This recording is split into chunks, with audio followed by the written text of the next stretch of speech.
Graça não é ingênua, não é ingênua, pelo contrário, é poderosa. Sabe por quê, irmãos?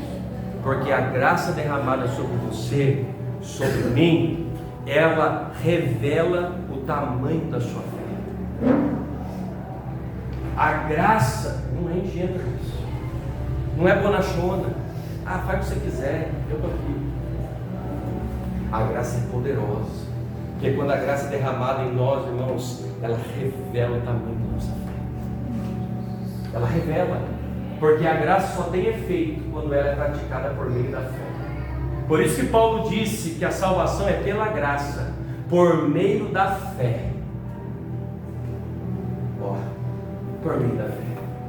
Então olha só, a graça não é ingênua, pelo contrário, ela é poderosa para revelar a fé dos nossos corações. E ela é tão poderosa que não somente revela o tamanho da sua fé, como ela também enfraquece e destrona o mérito próprio acerca da salvação e da sua conversão. Olha como a graça é poderosa, irmãos. A graça, ela desnuda se a nossa salvação é genuína ou não é, se a nossa conversão é genuína ou não é. Porque aqueles que recebem a graça e aproveitam e abusam da graça não são dignas dela, e por isso sua fé não é encontrada e a sua conversão não é genuína. Ainda mais, a graça, irmãos, possibilita a conversão como uma união madura entre o interior e o exterior das nossas vidas. A graça, ela possibilita para aquele que se converte de verdade, que haja algo coerente, uma fusão coerente entre o que você é por dentro e o que você é por fora, em aquilo que tem por dentro do seu coração e aquilo que está do lado de fora, na vida, na convivência, na conduta, nas atitudes. A graça, irmão, é algo tão extraordinário, porque ela vem, irmãos, para jogar farol, jogar luz sobre a nossa fé, jogar luz sobre a nossa conversão. Por isso a graça não é algo que nós devemos encarar com que possamos nos aproveitar dela, porque a gente apenas se mostra que nós somos. Continuando ainda, uma vez que a graça é graça, porque Paulo vai falar o seguinte: se a graça é pelas obras, a graça não é graça, já não é graça, amados. Mas a graça precisa continuar sendo graça nas nossas vidas todos os dias. E quando a graça é graça, segundo o versículo 6 de Paulo, quando a conversão deixa de ser um mero discurso religioso. É fácil discursar, eu faço, eu aconteço, eu sou. O discurso religioso de convertido é fácil. O difícil é fazer o discurso do lado de fora ser coerente com aquilo que há do lado de dentro. É aí que é difícil.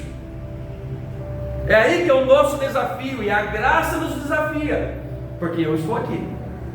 No que depender de mim, a graça te alcança. No que depender de mim, eu te alcanço. Agora a pergunta é: você está convertido? Você se deixou converter? Você se deixou converter pelo amor de Cristo que foi derramado sobre a sua vida? É a pergunta que a graça nos faz todos os dias. Então olha só, quando a conversão deixa de ser um mero discurso religioso, desprovido de fruto de vida compatível ao que se diz. Porque, irmãos, a conversão fala da graça operando, fazendo que aquilo que somos por dentro seja coerente, compatível com o que somos do lado de fora. Ou seja, o discurso do lado de fora, ele vai ser compatível com quem eu sou do lado de dentro. E quem eu sou do lado de dentro, muitas vezes precisa ser compatível com o discurso que eu vou ter do lado de fora, com o comportamento que eu vou ter do lado de fora. Então olha só que interessante, a mesma graça para todas as nações, Mas a graça não é ingênua, irmãos. E isso é importante para nós. A graça é graça quando a conversão se torna uma árvore que produz os frutos apropriados à sua origem celestial. Você lembra quando Jesus disse o seguinte: olha, pelos frutos eu conheço a árvore. É pelos frutos.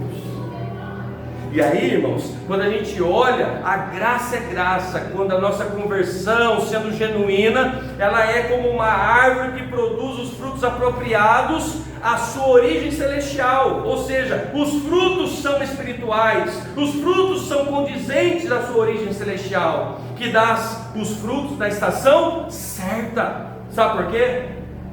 Porque a graça movida e que promove uma conversão genuína, ela está plantada junto ao ribeiro de águas.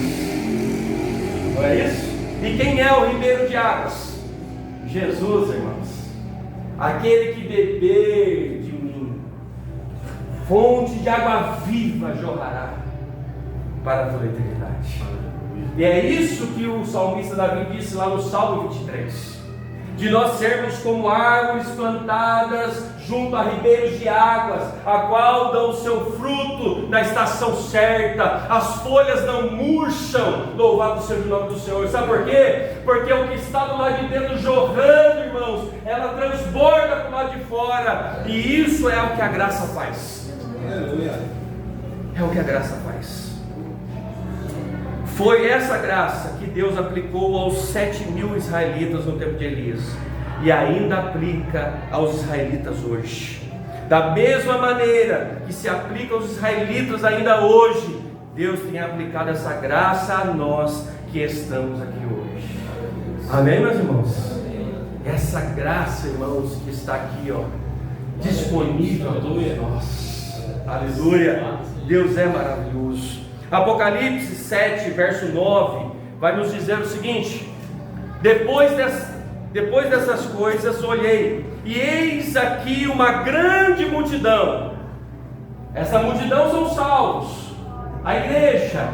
E essa igreja tem judeu, tem brasileiro, tem pindense, tem carioca, tem piauiense, tem tudo, irmãos. É todo mundo. Eis que eu vi uma grande multidão, eu olhei e vi, a qual ninguém podia contar, de todas as nações, e tribos, e povos, e línguas, que estavam diante do trono e perante o Cordeiro, trajando vestes brancas e com palmas em suas mãos. A graça faz isso, irmãos. A graça nos move até chegar lá, nesse dia, nesse momento, e todos juntos, movidos pela graça, estaremos diante do Cordeiro, com vestes brancas, para todos sempre. Amém, irmãos? Em quarto e último lugar, a eleição está em Cristo. Se você olhar o versículo 7, o versículo 7 até o versículo 10, olha só o que Paulo vai nos dizer. Quer dizer então, Israel não conseguiu aquilo que tanto buscava. Os eleitos o obtiveram. Olha só. Os demais foram endurecidos, como está escrito: Deus lhes deu um espírito de atordoamento, olhos para não ver e ouvidos para não ouvir, até o dia de hoje. Davi ainda disse também que a mesa deles se transforma em laço e armadilha, ou seja, uma mesa, um encontro, uma relação que era para ser de comunhão e edificação, olha o que ele disse: se torne laço e armadilha, pedra de tropeço e retribuição para eles. Escureçam-se os seus olhos para que não consigam ver, e suas costas fiquem curvadas para sempre, cuja visão só enxerga o chão, não enxerga o horizonte. Irmãos, olha só que interessante, a eleição está em Cristo, irmãos, não está na nação. A eleição nacional de Israel, em sua totalidade, a salvação que todo busca, não aconteceu. É o que Paulo diz. Ou seja, o que Israel buscava? Justificação em Deus. Só que justificação pelos meios errados, pela lei, pelos méritos, sacrifício, tal, por tudo isso. E Paulo disse, olha, eles procuravam, buscavam, mas não conseguiram o que buscavam. Mas os eleitos conseguiram. Paulo está falando o seguinte, olha, de toda a nação de Israel, somente os eleitos, os remanescentes fiéis, somente eles alcançaram a justificação. Porque não é pelas obras, é pelo coração encharcado de fé. É pelo coração encharcado de fé, porque o justo viverá pela fé. Amém, irmãos? Então olha só, o Israel nacional, em sua totalidade, a nação, buscava justificação perante Deus. O Antigo Testamento inteiro foi assim, mas falhou em alcançá-la. Por quê? Porque a buscou pelo caminho das obras da lei e não pela fé no Messias. Porém, o apóstolo é categórico em dizer que em seus dias, lá da igreja de Roma, nos seus dias também havia israelitas, crentes em Jesus Cristo como o Messias. Haviam ali israelitas, irmãos, que estavam salvos, justificados. Ele era um deles, que foram eleitos para a salvação, sendo ele próprio um exemplo disso. Isso nos autoriza a concluir uma coisa, irmãos, que a eleição está em Cristo, não está na etnia, não está em Israel, não está no Brasil, não está não sei na onde, não está em nada disso. A eleição está em Cristo. Quer ser eleito?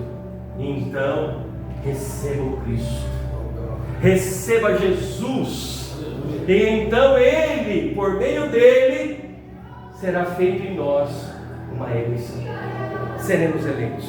Mas olha só, porém o apóstolo é categórico em dizer, em seus dias também havia israelitas. Por quê? Porque eles acreditavam que Jesus era o Messias, e por causa disso eles foram eleitos, sendo ele próprio um exemplo disso. Isso nos autoriza a concluir que a eleição está em Cristo e não em qualquer valor étnico ou racial. E por que podemos afirmar isso? Entendendo o que é eleição. Primeiramente, irmãos, a eleição, ela é pela presciência de Deus. É pela presciência de Deus. O que isso significa? Deus elege para a salvação aqueles que Ele previu que por meio da graça responderiam positivamente ao Evangelho e creriam nele. O que é ser um eleito? Ser um eleito não é ser escolhido de forma determinista por Deus, dizendo, olha, não importa o que você faça, você está eleito, você vai ser salvo.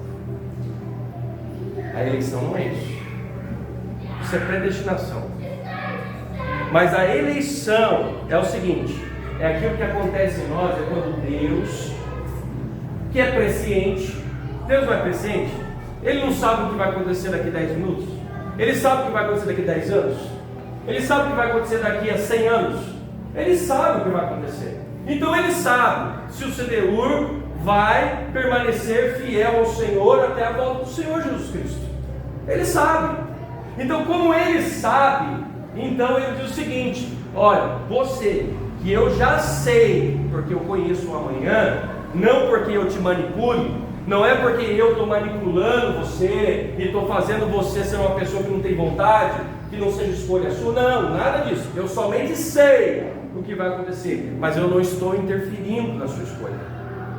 Ele diz o seguinte: como eu sei o que vai acontecer, o que você vai escolher, sem a minha interferência, então eu posso dizer se você é eleito ou não, porque eu sei quem vai chegar lá. Deus sabe quem vai chegar lá, e por isso Deus sabe quem são os eleitos. Ele sabe aqueles que vão permanecer fiel até o fim. Então, irmãos, eleição é pela presciência divina e não pela determinação divina. Ok? Segunda coisa importante, a eleição, irmãos, ela é condicional. Por que ela é condicional? A condição para ser um eleito é a fé. Se Deus olhar no nosso coração e encontrar a fé que Ele semeou lá dentro, e o nosso coração permitiu que essa fé germinasse, então Deus vai olhar para nós e dizer o seguinte: olha, você fez uma boa escolha, porque eu semeei a fé no seu coração, e você não permitiu que essa semente fosse jogada fora, mas você foi lá e permitiu que ela germinasse, que ela crescesse, que ela florescesse, e por isso você teve fé para crer que Jesus é o Filho de Deus. Por quê, irmãos? Porque a semente que Deus plantou germinou no nosso coração, e por isso a gente crê que Jesus é o caminho, a verdade e a vida. Amém, igreja? Então a eleição, além de ser pela presciência divina, a eleição ela é condicional, e a condição é a fé. É a fé.